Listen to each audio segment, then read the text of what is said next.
하는 내가 듣고 진행을 맡게 된 배우연구소 소장 백은하입니다. 반갑습니다. 영화 너무 가슴 아프기도 하고 너무 또 한편으로는 너무 좋은 영화라서 재밌게 보셨습니다. 믿습니다. 여러분들과 함께 또 깊은 얘기, 또 가끔 좀 재밌는 얘기도 함께 나눠보도록 하겠습니다. 큰 박수 주시면 배우분들과 그리고 감독님 자리하시겠습니다. 큰 박수 부탁드립니다.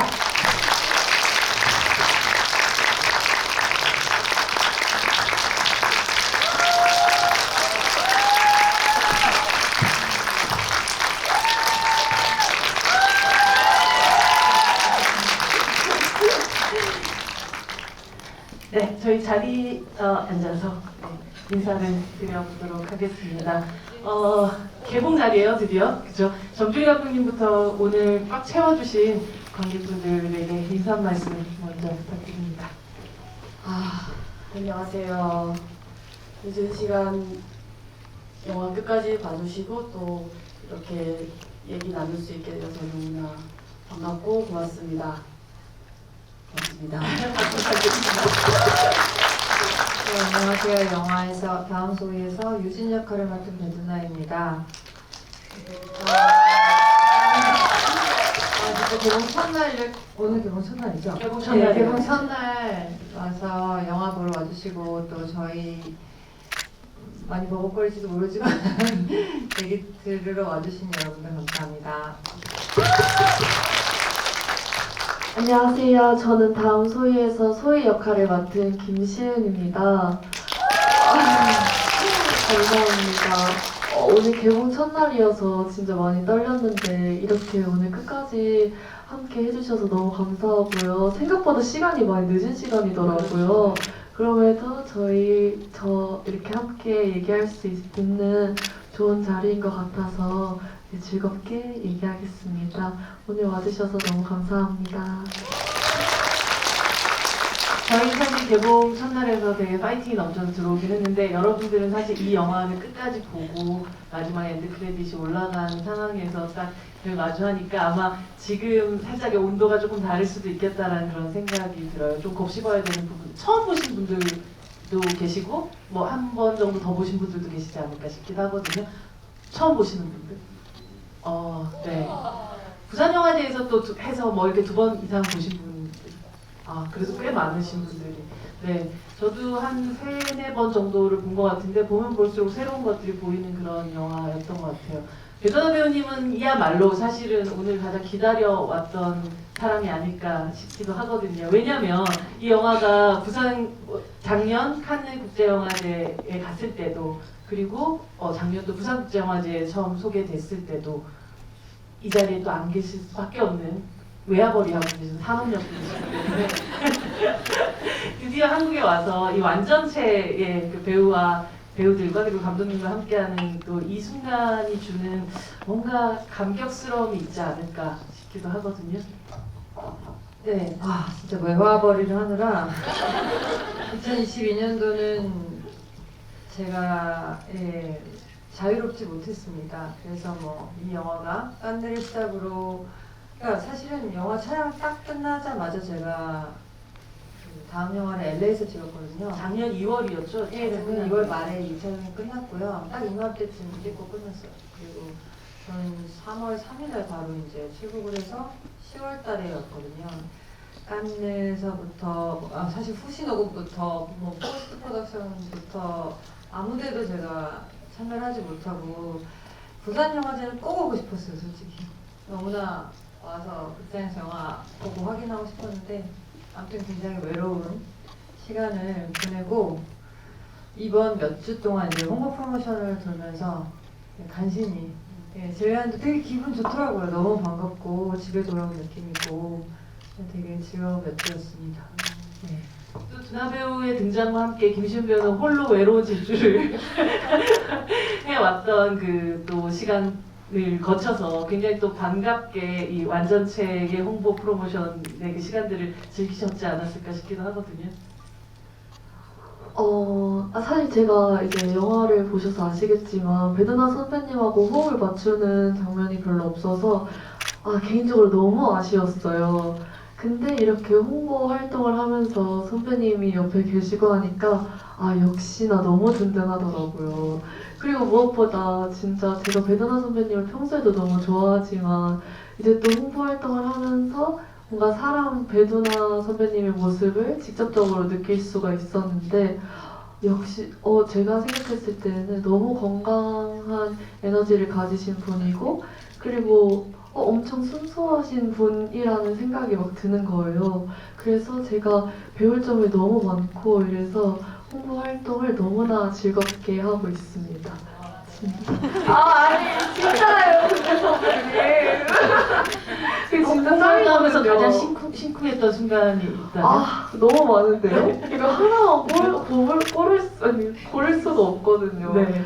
선배님 진짜 짱이에요, 진짜. 아니, 이게 빈말이 아니에요. 이게 진짜 제가 너무 인터뷰 때도 그렇고 막 선배님 진짜 너무 최고다 이렇게 말해가지고 기자님들도 막 에이 막 이러셨단 말이에요. 그랬는데 진짜 제가 개인적으로 더 팬이 됐고 원래는 롤모델이 없었는데 제가 롤모델이 누구예요? 이렇게 물어봤을 때 저 롤모델 배두나 선배님이 됐어요 라고 말했습니다. 진심이에요.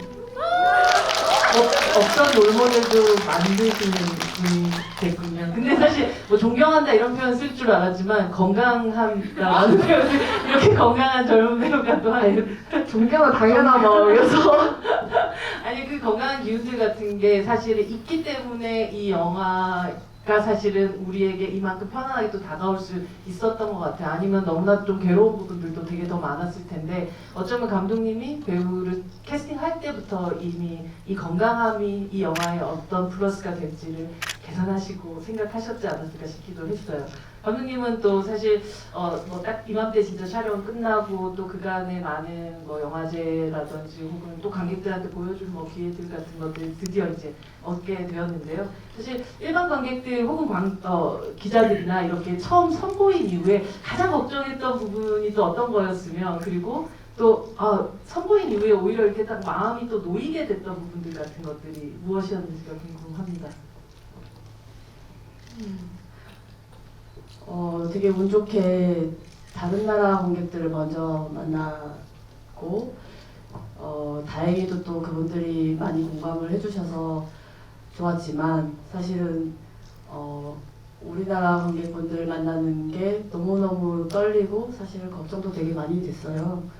왜냐면 우리들 자신의 이야기이기도 하고 그래서 느껴지시는 무게나 이런 것들이 차원이 다를 거라고 생각했거든요.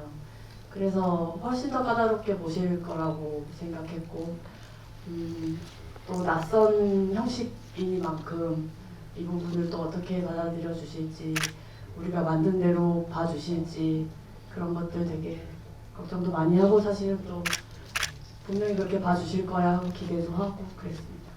낯선 형식이라는 말씀을 하셨는데 사실은 좀 파격적인 방식이긴 했죠. 거의 영화가 1시간 3분 정도쯤에 등장하나 11분 그 정도. 이렇게 아예 배우를 두 부분으로 나눠서 이렇게 만들게 된 형식을 처음 생각하실 때부터 이런 형태로 이야기가 진행될 거라고 생각하시고 만드셨는지 아니면 여러 시나리오들을 배치하는 과정에서 이러한 배치가 최종적으로 되는지가 좀 궁금하더라고요. 아주 처음부터 이렇게 이야기를 만들어야겠다고 생각했고요. 아주 처음에 진짜로 이 두 주인공 그리고 중간에 그 첫 번째 주인공이 죽고 나서 등장한 이 다음 주인공 그리고 오프닝과 엔딩 그리고 주요한 사건들 다 아주 처음부터 이렇게 있었고요.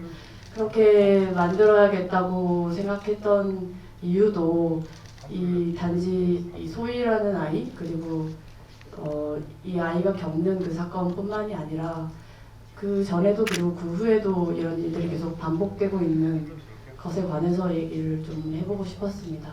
그래서 오히려 어쩜 저는 소희에게는 조금 거리를 둔 채로 이 첫 번째 파트를 만들어야겠다고 결심을 했었고 그리고 오히려 이제 그 죽음이 있은 다음에 유진을 통해서 좀 더 관객분들과 함께 이걸 마저 바라보자 하는 심정으로 만들었어요. 말씀대로 배두나 배우의 입을 통해서 목소리를 통해서 이야기가 들려지고 있지만 이 뭔가 뒤에서 정주리 감독님이 그 말을 그냥 직설화법을 하고 있는 그 듯한 느낌도 굉장히 많이 받았던 것 같아요. 감독이 그런 마음을 가졌을 때 그런 미션을 받은 배우의 그 책임감이란 건 굉장히 대단할 것 같거든요, 배두나 배우님.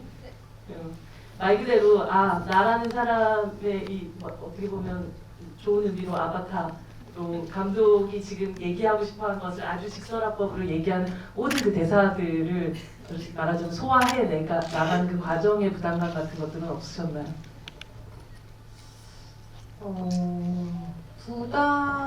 부담감보다는 사실은 영광이죠. 저는 그렇게 생각하고요. 그 감독이 하고 싶은 말을 내 입을 빌려서 하시겠다 하니 사실 배우로서는 되게 저는 영광이라고 생각하고 어렸을 때부터 왜 감독님의 시선을 대신 제가 이제 영화에서 그 보여주는 그런 역할들을 맡아왔었고 그런 면에서 좀 그 부담을 갖진 않았던 것 같아요. 오히려 그냥 캐릭터를 알아가는데 조금 더 도움은 됐던 것 같고 네. 그리고 부담을 갖고 감독님이 이걸 꼭 하고 싶은 얘기니까 내가 이거 꼭 쏙쏙 잘 들리게 전달해야지 이러면 저는 오히려 더 안 된다고 생각하거든요. 정말 무심하게 이거 나 지금 열연하고 있으니까 잘 봐, 막 이렇게 하면 또 안 되잖아요. 간다. 나중에 간다 이거 할 수 없으니까 그냥 가볍게 부담 갖지 않으려고 했습니다. 사실 김시은 배우가 이 역할에 캐스팅이 된 걸 보고 감독님이 사실은 어쩌면 보통 이런 아이들 예를 들어서 자기의 어떻게 손으로 스스로의 생명을 아살할 수 있는 아이들은 이런 얼굴일 거야 아니면 이런 분위기일 거야 혹은 쟤는 저래서 이랬을 거야 라는 식의 사람들의 그 후평가들 같은 것들을 아예 처음부터 제거하고 들어가겠다라는 어떤 선언같이 느껴진 캐스팅이었었거든요. 그게 사실 김신이라는 배우를 처음 만났을 때부터 감독님이 한눈에 결정하시게 됐었던 이유가 아니었을까 싶기도 했고요. 여러 차례 말씀을 드렸으니까 말씀을 드리자면 사실은 이 사건 자체를 정확하게 알게 된 그 계기가 여러분 잘 아시는 시사고발 프로그램 그것이 알고 싶다였는데 거기서 이제 그 기자분이 취재를 해가시면서 만나는 사람들이 있어요. 그 사람들마다 하나같이 하는 말이 걔는 그럴 애가 아니라는 말이었어요. 절대로 그럴 애가 아니다. 씩씩하고 뭐 자기 주장 있고 그게 되게 뭐랄까요. 도대체 그런데 그럴 애가 아닌 애가 왜 그러면 그랬을까 하는 것이 굉장히 저한테 계속해서 생각하게 되는 지점이기도 했고 그러면서 이제 이 소희라는 인물을 만들 때는 그러면 한번 그렇게 해보지 뭐. 그럴 애가 아닌 아이. 어딜 봐서도. 그렇기도 하고 근데 그것 자체도 우리들의 편견일 수 있잖아요. 그런 것도 있고 그래서 저는 가장 평범한 그 나이의 고등학생 가장 그 평범하다는 말은 색깔이 없다거나 뭐 이런 말이 아니라 개성 있고 자기 꿈이 있고 하고 싶은 거 확실하고 그런데 그 친구가 어떻게 변해가는지 무슨 일들이 있었길래 그렇게 됐는지 그랬던 것 같아요. 감독님 처음 만났었을 때 첫 대화 혹시 기억하세요? 제가 시나리오를 읽고 나서 감독님을 만났을 때 저는 이 영화가 세상에 나왔으면 좋겠어요 라고 말했던 게 기억이 나요. 약간 도이아 찍을 때 배두나 배우가 감독님께 했던 똑같은 워딩 아닙니까? 거의? 근데 몰랐거든요. 아 진짜? 네. 제가 막 찾아와서 이런 말을 해야지 하고 하는 걸 아니니까요. 근데 딱 그렇게 말씀을 하셨던 거예요? 네, 시나리오를 딱 처음 읽었는데 사실 부끄럽지만 이 이야기가 실화를 바탕으로 한 이야기인지 몰랐어요. 그래서 근데 저는 나도 모르는데 이 사건에 대해서 또 많은 분들이 모를 수 있겠다라는 생각이 들었었거든요. 그래서 뭔가 영화의 좋은 기능 중에 하나는 이렇게 영화로 공개가 됨으로써 한 번 더 관심을 가져주지 않을까라는 뭔가 그런 희망이 있잖아요. 그래서 저는 이 영화가 뭐 제가 아니더라도 세상에 공개되었으면 좋겠다라고 말했던 것 같아요. 그 배두나 배우님께서 저랑 그때 아마 뭐 책 준비하고 이럴 때 처음 시나리오를 받았었던 것 같아요. 굉장히 기쁘고 흥분한 물론 아니 저 정주리 감독님이 영화 하게 될 것 같아요라고 얘기하는데 굉장히 신나 보였었거든요. 그래서 그때 그냥 농담으로 그때 영남이니까 이름 이어져가지고 갑자기 형사라고 하니까 뭐 이제 1남, 2남, 3남 해서 계속 가는 거 아니냐 이런 농담까지도 하기도 했었는데 사실 한 배우가 한 감독하고 계속 작업들이 이어나간다는 것은 그냥 단순히 뭐 친분만으로 만들어진 것 같지는 않아요. 어떤 확신 같은 것들 그리고 그 사이에 변했던 두 사람의 어떤 세상을 바라보는 혹은 영화가 세상을 향해서 무엇을 할 수 있을까에 대한 생각들까지도 어느 순간 싱크로가 딱 맞춰졌기 때문에 가능했던 9년 만에 뭐 사실 한 8년 정도 만에 그 재회가 아니었을까 싶기도 했거든요. 그 감독님의 시나리오 물론 뭐 다른 인터뷰에서도 말씀 많이 하시기도 했지만 처음 다시금 정주리라는 이 작가의 시나리오를 손에 쥐었을 때 어떤 마음이셨는지가 궁금합니다. 진짜 저는 감독님 시나리오를 엄청 좋아해요. 저는 원래도 영화 보는 것보다는 책 읽는 걸 좋아하고, 그러니까 영화처럼 모든 감정을 다 설명해주고 모르겠어요. 제가 책을 읽을 때 더 능동적으로 생각하고 더 상상력을 쓰는 것 같아서.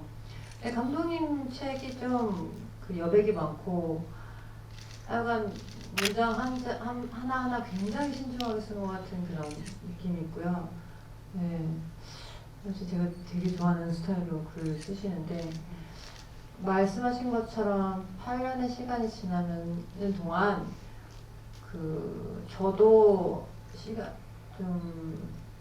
세월이 지나면서 조금 더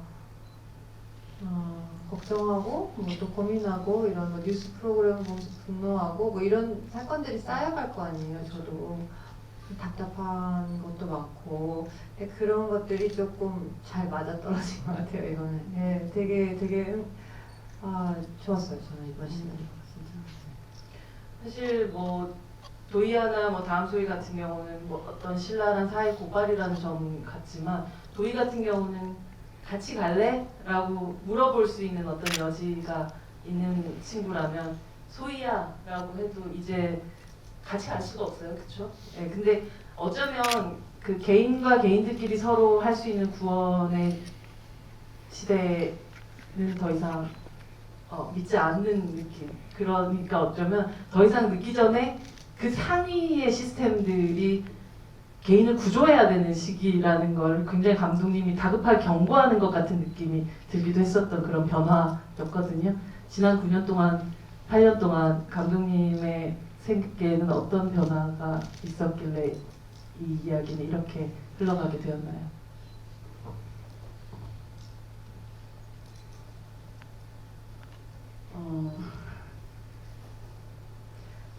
굉장히 좀 암담하고 좀 절망적이다 하는 이 시나리오를 이제 작업을 이렇게 하는데 해봐야겠다고 결심을 해서 쓰고 있긴 하지만 그럴수록 뭔가 너무너무 암담하다 이랬어요. 그리고 거기에서 가장 컸던 거는 되게 거리가 멀고 나랑은 좀 상관없는 그런 일이라고 처음에 생각했었는데 그럴수록 그냥 나도 이 전체 중에 하나였고 지금 충실하게 이 시스템에 근무하고 있는 사람이었구나 하는 생각이 들었습니다. 도이아도 물론 굉장히 비극적인 이야기지만 그래도 마지막에 그 영남이 도이에게 건네는 그런 게 이제 어떤 모르겠어요. 아주 단순한 희망은 아닐 테지만 거기에 뭔가 다를 가능성이 있다면 그 가능성에 대해서 한번 생각해보는 영화였다면 이번에는 그조차 잘 없어 보이는 그런 상황이었어요. 그런데 정작 이제 영화 속에서 유진은 그 암담함과 그 절망 거기서 아직 헤어나오지 못하는 것처럼 보이지만 이제 영화를 만드는 입장에서 저 같은 이제 입장에서는 유진 같은 인물이 있다는 게 그래도 희망이 될 수 있지 않을까. 그래서 꼭 그 인물의 그 절망과 암담함이 반드시 필요했고 또 관객분들이 거기에 또 공감해 주시는 것도 필요했고 그랬습니다. 그 두 사람이 뭐 구조적으로는 만날 수 없는 어떤 구조를 갖고 있지만 한 30분쯤, 31분쯤에 잠시 스쳐 지나가면서 만나게 되는 곳이 바로 이 댄스를 하는 연습실인데 감독님 수우파를 되게 열심히 보셨다는 소문이 있던데요. 감독님도 혹시 댄스 쪽에 관심이 있으셨던 건가요? 그러니까 그 춤추는 걸 보는 거를 좋아는 하지만 네 제가 뭐 어떻게 해볼 생각은 전혀 없고요.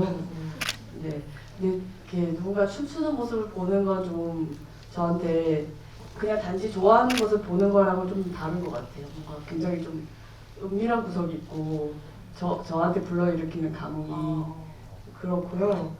또 특히나 영화에서 춤추는 모습이 담길 때는 좀 더 그게 저한테는 영화적으로 느껴져요. 그 말하지 않고 몸을 움직여서 자신을 표현하는 그런 것들이 예, 그랬습니다. 그 시기에 배두나 배우 거의 데뷔조인 것 같아요. 아이돌 데뷔하는 준비하고 있는 조 같은 그런 느낌이 들 정도로 정말 최선을 다해서 깜짝 놀랐습니다. 그 정도일 줄 모르고. 아니 근데 사실은 그 배두나 배우가 제 개인적인 인연을 얘기를 하자면 배두나 배우 처음 만났었던 게 미스 힙합 미스터 락이라는 되게 그 단막 드라마가 있었는데 그때 힙합 2001년도에. 예, 2000년도에 예. 제가 무슨 러브스토리라는 SBS 드라마를 했는데 거기 스크립터셨어요. 맞죠? 맞아요. 제가 네. 그래서 처음에 저는 기자를 하기 전에 처음 제가 대학교 알바할 때 만났었어요. 거기서 열심히 두나 씨가 계속 그 비슷한 공간에서 몇몇의 신인 배우들과 함께 계속 힙합 춤을 추는 힙합 춤을 너무 왜냐면 내가 락 가수를 좋아하는 되게 팬이었어요. 맞아요. 신성우 씨가 신성우 락커였고요. 씨 역할을 되게 좋아하는 팬이었는데 그 회사에 들어가고 싶어서 어떻게든 힙합 가수가 돼야 되는 거야. 춤 열심히 췄는데 결국 안 되는. 그게 거의 안 됐죠. 그때? 네네. 안 됐던 것 같아요. 그래서 그 힙합 꿈을 가수에서 일하는. 내가 이뤄드리려다 하고 정국이 감독님께서 다시 춤을 됐어. 아니야. 쓰레기가 어딨어. 그렇게 사실 뭐 이제 대사를 나눌 상황들은 없었지만 두 사람이 비슷한 공간에서 계속해서 어떻게 보면 같이 춤을 추고 있다는 것가 주는 그런 연결점 같은 것들이 있었을 것 같아요. 시은 배우는 사실은 어쩌면 난 배두나 배우랑 지금 영화 찍기로 했는데 실제로 마주한 장면이 거의 없다라는 거에 대한 좀 그게 있었을 텐데도 춤추는 공간에 가면 어쩐지 여기에 두나 언니가 있다는 느낌이 혹시 들지 않았을까 싶기도 했어요. 없었는데. 아 진짜? 근데 사실 농담이고요. 저희가 진짜 연습을 많이 했어요. 한 달에서 한 달 반 정도 연습을 했는데 정말 소희와 유진처럼 스쳐 지나가지. 왜냐면 같은 춤을 배우는 게 아니었어서 다른 춤이었어가지고 타임은 달랐는데 똑같이 거의 연습을 했었거든요. 그래서 정말 소희와 유진처럼 이렇게 쓱 갔다가 선배님 안녕하세요 이러고 다시 쓱 하고 막 그랬던 기억이 나네요. 안무 중 쓰러진 유진을 바라보는 소희의 눈빛은 네. 그러니까 굉장히 따뜻한 응원처럼 보였는데 어떤 마음을 담아서 했었던? 소희도 춤을 출 때 실수를 하는 구간 있잖아요. 근데 그거를 좀 응원해주고 싶은 마음도 있고, 뭐 틀려도 괜찮다. 이런 마음으로 했던 것 같아요. 근데 처음에는 제가 선배님 이렇게 찍을 때는 진짜 활짝 웃었거든요. 그래서 선배님이 막 놀리시기도 하셨어요. 활짝 웃는다고 너 그렇게 했잖아 이러면서 엄청 장난도 잘 쳐주셔가지고 제가 더 편안하게 촬영을 했던 것 같아요. 이제 소희가 쭈니 만나러 가는 길에 그 길에 뉴스가 슬쩍 지나가는데 수험생들 힘내세요 응원전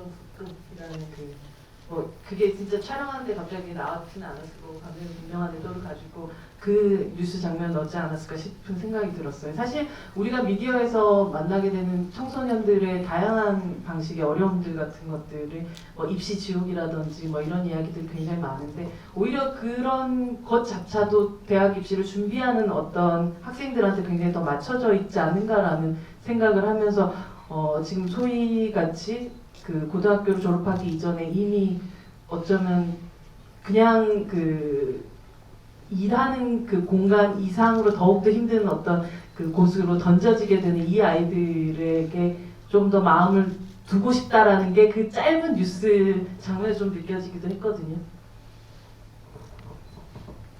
진짜 스쳐 지나갔는데 그렇게 봐주셔서 감사하고요. 진짜로 수능 날이 되면 대한민국 모든 고3들이 다 수능을 보는 것 같은 하루 종일 그렇잖아요. 전 국민이 수능 보는 것 같은 느낌이 들죠, 네. 그렇죠? 그런데 절반에 가까운 친구들은 이미 일을 하고 있거나 아니면 일을 찾고 있거나 하는 상황이라는 것. 저도 그거를 명확히 인식을 하지 못한 채로 있었던 것 같고 그런 것에 대한 좀 안타까움도 그 오프닝 장면에 있고요. 정작 근데 소희와 쭈니는 전혀 아무 상관없는 그날 뭐가 됐건 아무 상관없는 것처럼 그렇게 또 지나가는 모습도 또 나름대로 또 마음이 아프고 그랬어요. 이 춤추는 첫 장면에서 진짜 귀에서 플레이 되던 음악 뭐였나요?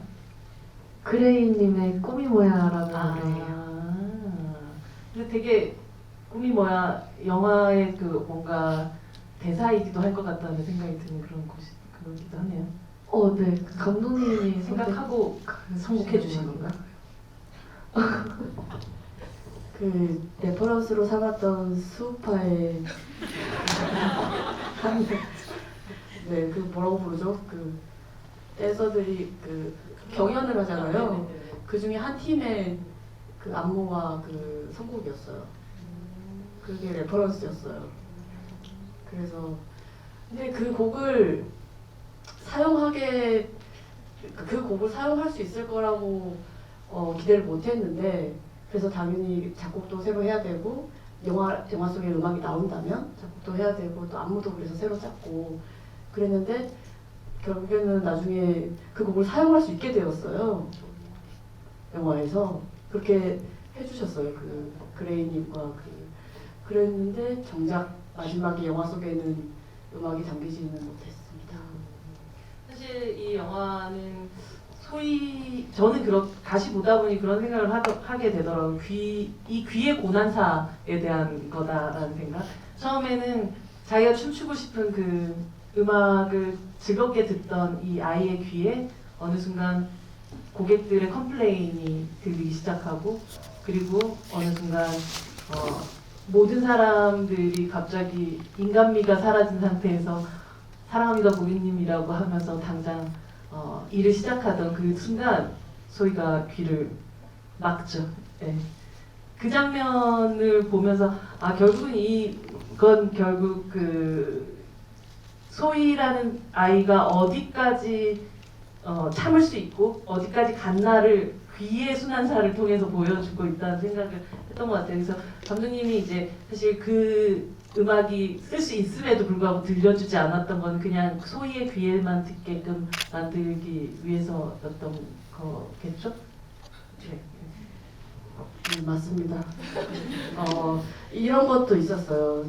첫 장면에서 소희의 귀에 그 음악이 들렸겠지만 사실 우리는 그 소희의 숨소리 그리고 그 들어오는 이제 숨소리 그리고 그 몸을 부딪혀서 내는 소리들 이런 것들이 우리들에게는 들리는 걸로 시작을 하고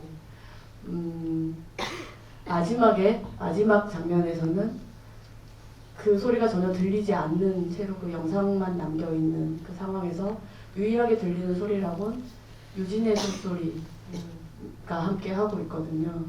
그런 채로 그 오프닝과 엔딩을 마무리를 하고 싶었습니다.